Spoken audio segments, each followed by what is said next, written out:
You know what? Here's where I want to start, because I feel like this point here is probably the point of which your whole life revolves around, right? I want to say, in my opinion. And that's the Matrix. Yeah. I want you to kind of break that down and explain it, because obviously I'm assuming you get the name from the film and the whole, what the film's about. But if you have to relate that to your life and life in general, what exactly is the Matrix? When I talk about the Matrix, I'm talking about the systems which have been created by society, which are deliberately designed to enslave.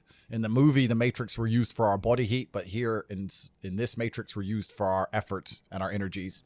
And you're existing inside of a system which is deliberately rigged to make the rich richer and for the poor to stay poor.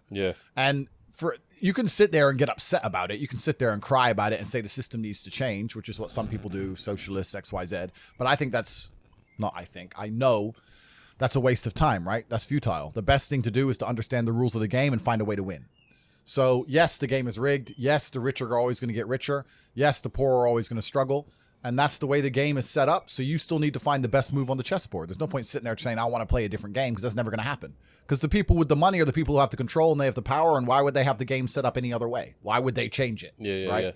It's also the basic of economics. I think a lot of people don't understand the true basics of economics. And the basics of economics state that even giving money to the poor, it ends up back in the hands of the rich. There's no way to stop the rich getting richer. I've already explained this before, but I remember during COVID when they did the stimulus checks and they passed out all this free money to everyone, 1,000.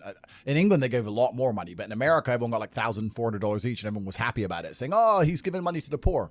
Yeah, but what do those poor people spend that money on? Amazon stock tripled because they all went to Amazon. So Jeff Bezos got richer, right? But the fact is that there's less companies than there are people. All those $1,400 checks amongst all those people at the bottom ended up in the hands of a few companies.